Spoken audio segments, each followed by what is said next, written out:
before we get to it, I want to wish all the veterans a happy Veterans Day. Thank you for your service. I super appreciate your service. Thank you, veterans. Happy Veterans Day. Without wasting this person's time, because his time is very important, I'd like to give just a really short introduction so that I can get my fanboyness out of the way. This man is my favorite DJ. Now, when I say favorite, people ask me, what's your favorite song? What's your favorite baseball team? What's your favorite this, favorite that? I usually don't have a favorite. This man is my favorite DJ for many reasons, and we'll get into that today. ZTRIP coming on the show and doing us a huge favor right now. So this man is an international phenomenon who uses his art to express his feelings towards things, and it's an incredible artist that we have coming in today. So without any further ado, it is my pleasure to introduce to each and every one of you the one and only, coming in hot, my man ZTRIP. Yo, what is happening, sir? What up? Sound check crew, let me know that you can hear ZTRIP okay before we get started. That's always important. Sound check crew, you guys are always awesome. We got a level 2 hype train going. That's what's up, y'all. Appreciate that. Dope. Darth Vader just raided in with a party of 13. That's the homie right there. Shouts out to Darth Vader. That's real talent right there, and a good person.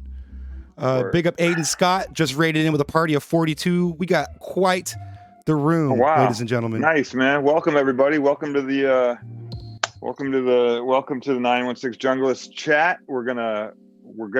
All we're talking about is B-sides today. That's it. Everything's deep cuts and B-sides. If you came here for anything else, sorry, it's just B-sides. Right? No. I love it. Funny What's story. Good, man? Oh man, I'm good, man. I'm really good. It's been a hectic day, and honestly, I really appreciate you doing this, because man. Some people, when they're taking interviews, a lot of the times it's what can you do for me, and in this situation, I really can't do much for you, man. You're doing a huge favor for the channel right now, and I appreciate that. Man. So thank you very much. I'm happy to be a part of it, man. I appreciate what you guys do. I appreciate I feel like the scene is always all the people that you don't know on the fringe that are all like the heads who occupy these little territories, man, and have a squad and have people and have community, have an environment, and that's where I come from, man. So it's like any bit that I can shine the light from people who follow me and what I do onto these little tiny spots that that just help bring more love to it. Not to say that you're tiny, but I'm just saying, to people. No, you're absolutely right. Yeah. No, but for people who might only know Diplo, Steve Aoki, whatever, it's like, no, hold on, there's this whole other community of stuff over here, and I like, I try to let people know that it's the other form of digging, if you will. It's like digging for other communities and other pockets and turning people on to other artists and other communities. I'm a fan of that stuff. So big up. I'm super glad you found us. Thank you for stepping into our little corner of the world, man. Yeah, man. It's awesome. I wasn't planning on starting with this, but I'm sure you're aware the DJ world was absolutely shocked by some tragic news today. Yeah. And for me personally, what I prefer to do is celebrate life, right? And so in this situation, in the tragic loss of DJ Spinbad, I would like the first question, if you could please, share us a story that you have with Spinbad that comes to mind today when you're thinking back on all the good times that you guys had. Yeah. First off, rest in peace to Spinbad. He was another dude from Queens. I'm originally from Queens, so we have that connection there from the start. But he was a DJ who wasn't afraid to step out of the boundaries musically, and incorporate rock, incorporate 80s, incorporate just different stuff, but like all through the lens of hip hop. And to me, those are the kind of DJs I always enjoyed listening to and talking with and speaking with, and we would swap a lot of ideas. It's kind of funny. His Rock the Casbah mix came out around the same time that we did Uneasy Listening. And, we were both at that time pushing it a little bit outside of what, you know, we could go to a hip hop club and hang, you know what I mean? But like, we also loved other music, and some of that music that is on the Rock Casbah tapes or on Uneasy Listening were songs that you would catch some shit if you were to drop that in a hip hop set in like, you know, the 96, 98, when it's like everyone's wanting the biggest hip hop tune of the moment. Yep. And here you come with like, you know, Bananarama or fucking, you know, Pink Floyd or something, like just way sideways, against the but grain like, for the time. Yeah, totally. completely. Yeah. So, I mean, but he was one of those dudes who always pushed the boundaries. And I remember when I heard the Rock the Casbah mix, I instantly hit him up, was like, yo, this is genius, dude. Like, because I rewarded anybody who would step out of the boundaries and push it a little bit, no matter what you were doing. It's like, as long as you were pushing the boundaries a little bit, I was a fan of that. And, you know, his wordplay, his scratching, it's like,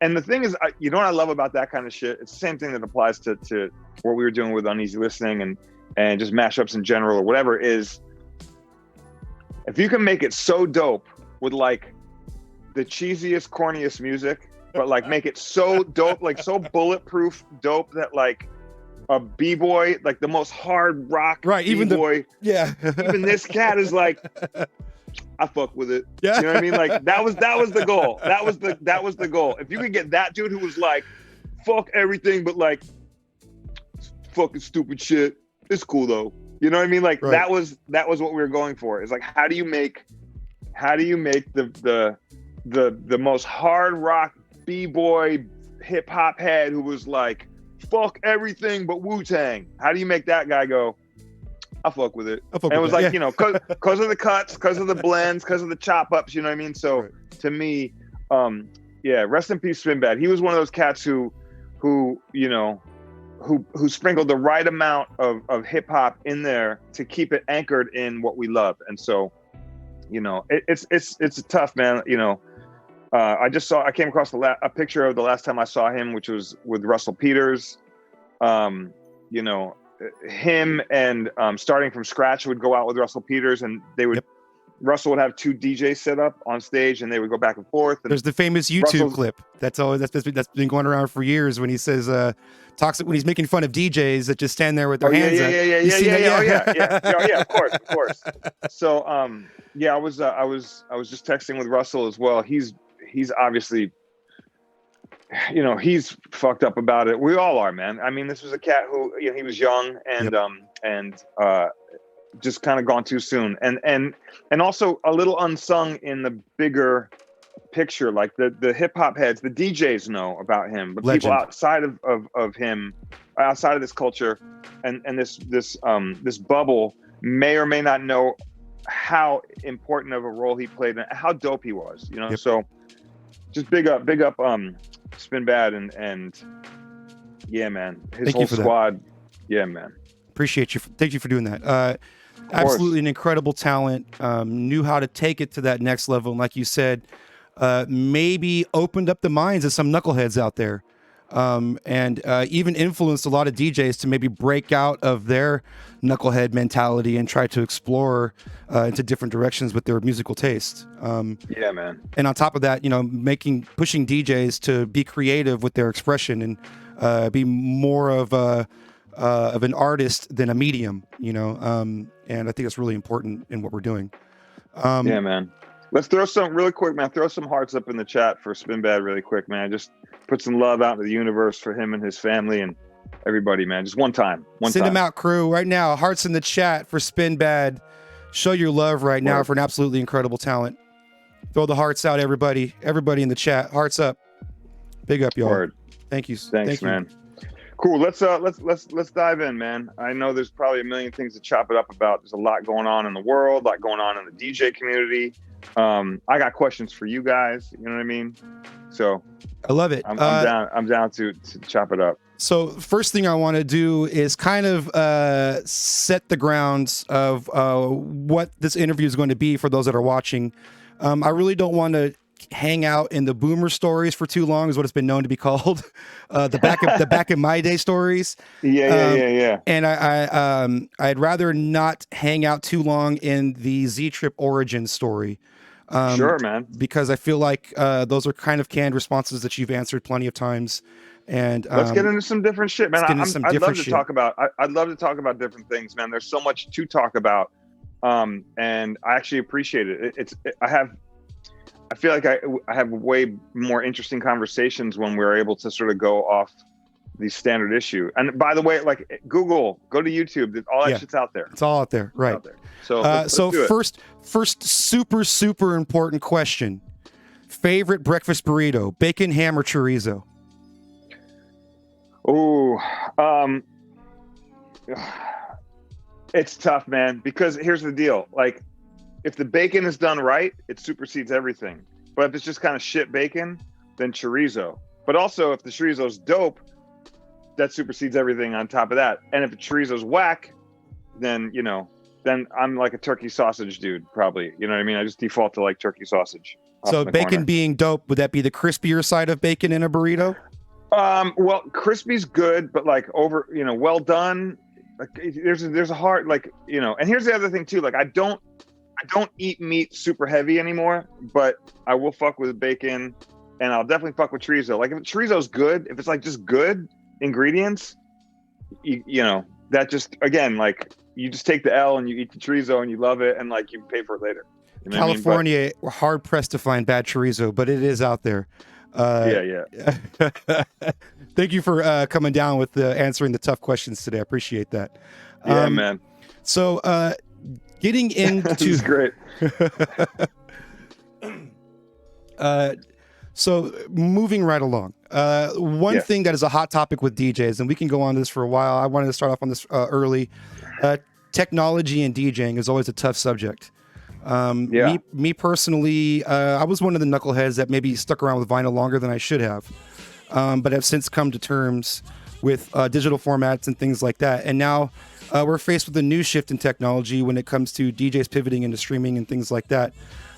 My question to you is, what is your opinion on technology's influence in DJing and the progression of technology over time in DJing?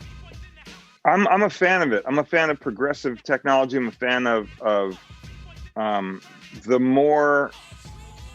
the greater my ability to do more things, the better I'm able to speak to people with my medium. So, if you look at what we were doing with turntables and vinyl originally, was progressive in its own right. I mean, just for anybody who doesn't know, I'll paint the picture really quick, but we were doing it on vinyl. And if there was a certain song you really loved that had like a 4-bar break, that was your favorite part, and everything else in the song you weren't, but that break, you wanted to just hear that break over and over. Or maybe that was something that you were running for an MC to rap over or whatever. You would need doubles of that record. And in order to extend the break, you'd have to play it, then bring it back on the other side and play it, and just keep manually looping that part. And that was something that we were doing that wasn't supposed to, like, we're already right now creating a thing that wasn't supposed to be happening. So, but here's the deal. I can do that now in 2 seconds. I can also hit a loop point and let that thing loop for 3 hours. Right. It's digital. It's all whatever. But if I had to find that record back in the day, I had to find doubles of the same pressing. Not just the doubles of the song, but doubles of the same pressing. Right. Because if you're looking at songs that would spin in the right time, if it's the wrong pressing and you're using 12 o'clock as your sort of one and then you bring it back to like the start point, and your 12 o'clock was the start of that loop. If it was a Australian pressing and a US pressing, then they would be off, because after a couple of rotations, a different pressing, different space. So like you had to get the same. So it was a pain in the ass to like, and coupled with, if it was an import and there was a 12-inch, automatically I'm paying $10 for one and $10 for another. So that's 20 plus the tax plus whatever. So if I really love the song, I'm already 20, 25 bucks into it just for that moment. So that whole concept of like having to find the record, mark the record, get the right pressing, all that shit was all shit we were doing that wasn't even supposed to technically be happening, but we were pushing the boundaries of what we could do. And once we got off of vinyl, once we got to digital, that took that out of the game, you know, and it was like, cool, now I can just sort of manipulate songs. I can speed them up, slow them down. I can change the pitch of shit. Like, once I started being able to make music a little more like clay, my brain was like, now I don't have these limitations. And so for me, technology has always broken down limitations. And while limitations were great for learning for me, and I'm appreciative of that, I'm not a fan of going backwards, and I don't give a shit about like that old vibe. Like, to me, like, that's just old. And like, I might do it for nostalgic purposes, novelty, or right? Just like I might play a 45 set just because it's like fun. Those are 45s. Like, if the premise is that you can only play something that you found or whatever, it's like, then you get to show off your collection, your skills. They're running faster than normal records. So there's all the fun that comes into something like that. Absolutely. It's like going to the fair and eating a churro and like riding a fucking roller coaster on a shitty roller coaster that might fall off and you might die. It's fun. It's like, oh, that's fun. Good times. But like, would I do that all the time? No. But I love the sort of harken back to those days for the fun of it, and just to like, there's nothing like that feeling. And so it's always kind of fun to mess around with that. But I'm all full technology. I'm all about the easier you can make it for me to manipulate tunes, to find tunes, to play tunes, the better. I'm a fan of like, fuck anybody who shits on technology. I just don't get it, man. It's like, well, you know what I mean? My argument, first of all, you're talking to the person who was on the other side of the record store counter who would scoff at everything you bought. I was the record store snob in the 90s. Okay, so sure. Yeah, and so when you talk about the pressings and things like that, I 100% with you on that, and also the progression of technology. I've always said for a long time that if you take a step back on your immediate timeline, you'll see that DJing has always been technology and music. The idea of a record is a technological feat in itself. The idea of a turntable playing recorded music was a miracle in its day, right?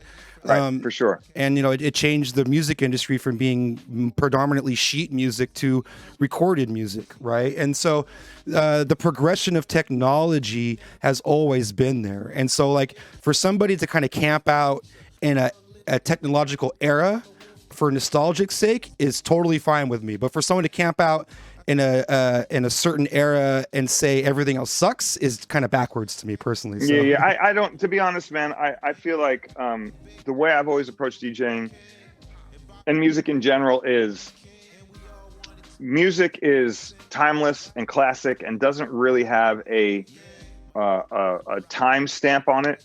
So there's shit that I've got that I've never played for anybody that I could play for you right now. It sounds like it came out fucking 3 years from now. You know what I mean? Like, so the concept of like old, new, it doesn't matter, man. Technology to me just pushes everything forward, but like music, creating music, being caught up in a moment or an era or a style, or like, fuck all that. Music is music, sounds are sounds. People want to get down to different shit. There's a time and a place for every tune. You know what I mean? So for me, I approach it completely different. And there was a moment where I think early on in hip hop, I was very sort of keep it real and like, I don't really fuck with house music. I don't really fuck with this. It's like, there's also a moment where I was like, you know what kind of banner am I really waving? Like, fuck it. Music is dope. And if you like music, you like it all. And if other people can't fuck with it, that's kind of cool too. Like, I'm not, Yep. You can hang or you can dip. Like, I'll circle back and I might have something that you might dig and you might love. And if I was so concerned about that over my love for wanting to share music I love, then I would have gotten caught up in the politics of it all. And Yep. I think the more I keep digging into, especially now through this whole quarantine and being home and having like time to really just play music that I really enjoy and that I love and champion sounds that I really care about. I want to talk about that. Mm-hmm. Yeah, I've just gotten back into like, why would you do anything that doesn't make you feel good first? And then secondly, make the people that you're playing for feel good as well. And if you're on the same wavelength, then you're communicating, and it doesn't really matter who else sort of comes in or drifts away, as long as that core exchange is happening. So that's the way I get down. And by the way, I got to shout out Cleveland Terry, was asking why I didn't have this logo behind me when we did our interview. And I had just gotten these logos redone. And so this is brand new, fresh. So maybe we just got to re-up another one next time. So sorry, my man. Can we get the mods in the chat to throw a shout out command to Cleveland Terry, please? And everybody, please follow Cleveland Terry. The man has an excellent show and an incredible YouTube channel, and super big influence on our space. And he deserves all the credit that's due. Shout out Cleveland Terry. He's a homie, man. Big up. That's the homie. I want to expand on what you were just touching on a second ago, because this is something that I have noticed quite a bit in this crazy year. Okay. I feel like us being in this box, DJing in front of a camera and communicating with a chat has created a room full of people that was maybe 5% of the room in the past. Everybody's really, really into what you're doing. And the product of that is, it almost feels like creative DJing is becoming rejuvenated again. More people are supporting the idea of a DJ being a creative artist, more so than just playing the hit song for me at the Bottle Service Club and let's move on with our thing. I know for years DJs were like, they're amazing DJs were just burnt out on the culture, the DJ culture becoming less and less about creativity and more about just play the song. And I feel like, in my opinion, I don't want to know what your opinion is, I feel like Twitch has, first of all, sparked this creativity again in a lot of DJs, yourself included. And I feel like the audience is being more welcoming to creative DJing. And this could be something that's a positive effect coming out of all of this. What do you think? Well, I think, I mean, it's fucked up because it's a double-edged sword. On one hand, it's completely fucked up our community financially. You know what I mean? Like, people being out of work and not being able to pay bills and not, so there's a level of like, we're refugees right now because the artists are the last people to sort of get looked after, sadly enough, in the US. I mean, I know cats in Canada and other places where, thankfully they have a little bit of a safety net to some degree that is allowing them to survive, even though we're all fucked right now without being able to go out and play. So there's that. That's the downside, clearly, coupled with COVID and just deaths and fuck everything that's fucked up about that. However, the upside, and you have to look at the upside, because I don't know how you wake up in the morning and don't, you need some beacon, right? But for me, I've found that this environment that we're in has allowed me to focus, like I said, more on connecting with what got me into this in the first place. It's allowed me to connect with my fan base in ways that I wasn't able to do so before. A good example is me doing a set, broadcasting to everybody, hey, I'm going to do this set at this time. It's going to be this kind of set.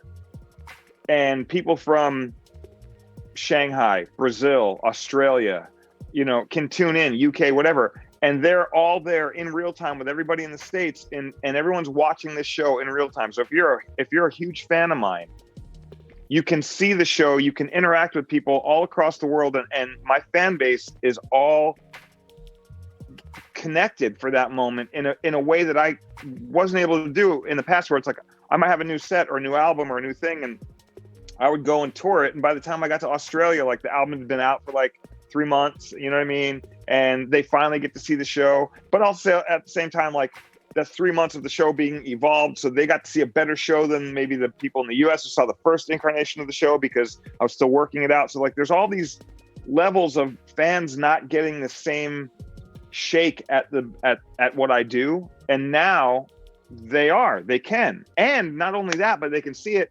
And if you do it right, you can archive it, or people can actually tap into it, when they don't have to be like, oh fuck, I got to race home from work, or like, I'm working at something and like he's going on in this hour where I can't see it.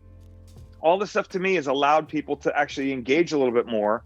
And anybody who gravitates towards a certain sound or a vibe or a style of music that they, you know, maybe they really like, let's use drum and bass as an example, or jungle, you know, whatever. They love jungle music, but they couldn't go out with 8 of their friends who all wanted to go to the bottle service club because their 8 friends were always dictating where everyone would go. And that person always wanted everyone to go to the jungle club or whatever, but like could never do it. Now, if you're a junglist, you can tap in to your style and sound with no reservations and be in your community and be submerged in that, and also be hearing brand new bleeding edge, cutting edge tunes from the artists you want to see. You don't have to wait until they come around your circuit. So to me, like it's opened up some really amazing doors. And I think what's even bigger than that is that eventually when it's time for us to actually go back out on the road and for people to come out and see shows again,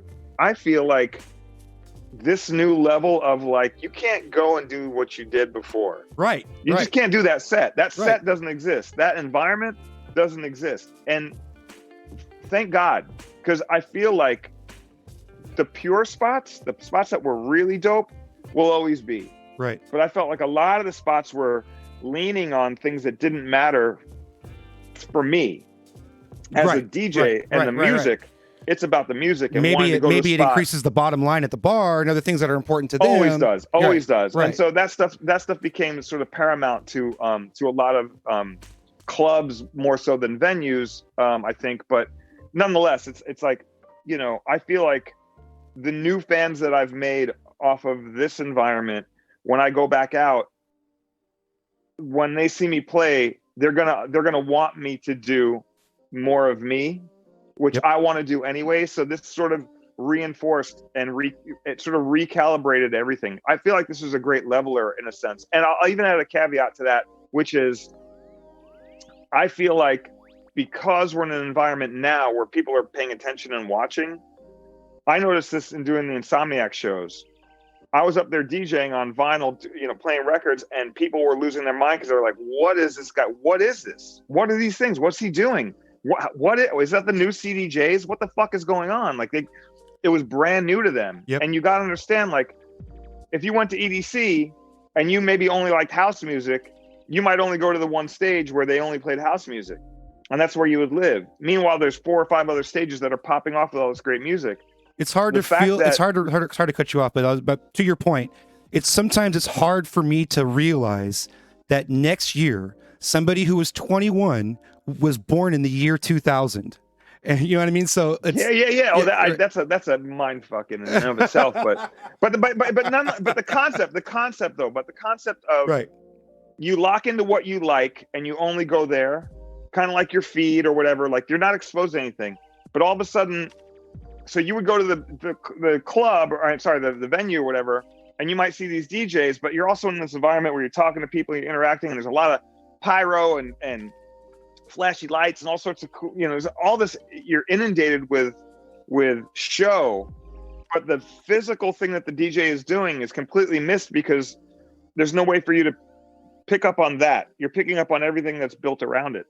But now, because there's only one camera, because there's only one screen to look at. When I did EDC, that was the only, like, it was person, then the next person, then the next person, then the next person. So it kind of brought it back to the days of one set of turntables in a warehouse, and it's like the house guy would go, then the drum and bass guy would go, then the techno guy would go, then the hip hop guy would go, then the ambient guy would go, whatever. And so you got to see in the course of a night this whole arc, and you got to sort of check it all out. I feel like in a sense we've kind of gone back to that a little bit, and I'm starting to see that people actually are paying attention to what we're doing with the gear, and they're paying attention to like, oh, this person's actually cooking in front of me versus hitting play and having things sort of laid out. And so for me, I find that there's I'm excited about that because it's educating people in a way, and it's allowing people to receive what we've been doing and not overlook it, but actually be a little more like, oh, I can't wait to see more of that. Like people want to see it. So I love the fact that this sort of happened and put us in a situation where people were under a microscope and people are paying attention, and you can't, there's the fuckery is kind of like out the window a little bit. You know what I mean? Like, right. Hopefully. Some of the smoke and mirrors have kind of blown out of the room, and you gotta now it's in microscope is on you in a lot of ways. You're absolutely right. Yeah, and I think that's great. I mean, for DJs who actually do stuff, you know, it's great. You know, for people like myself or Craze or whoever, it's like where you're up there and you're working, you see it. If you're paying attention, you see it. But if you're distracted by other stuff, you won't see it. But the fact that people have seen it, you kind of can't unsee it now. Right. And that's the thing I love about this is like, and one of my favorite quotes in the Insomniac thread when people were seeing it, they were like, "Oh, he's DJing." Yeah. Oh, I saw that. I think that's the best fucking quote ever. Like that is the epitome of what I'm trying to say. Oh, he's DJing. All caps, DJing. Yeah, he's really doing it. Like it's really happening. Right. So I love that. I love the fact that people are aware, and this environment, as fucked up as it is, has allowed people to force people to, in a lot of ways to perceive a little bit more. And you know, I'm a fan of that. And I think like it's also raised the bar for people to actually perform a little bit more, put a little bit more thought into the performance of it, as opposed to just I'm playing and I'm going and taking the same set to each town. It's like a lot of people that you just don't see them, man. They don't play, or they don't have the tenacity to go the distance. And, you know, I feel that everything comes out in the wash is what I'm saying. I feel that 100%.